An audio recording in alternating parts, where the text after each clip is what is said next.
એકવાર એક છોકરો રસ્તેથી ચાલતો હતો, એટલામાં બળદ સામે આવ્યો. બળદ બહુ ભયંકર લાગતો હતો.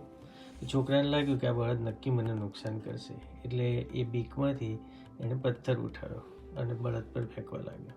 હવે હકીકતમાં જોઈએ તો બળદનો ઈરાદો શું છોકરાને નુકસાન કરવાનો હતો અથવા છોકરો એવું જાણતો હતો?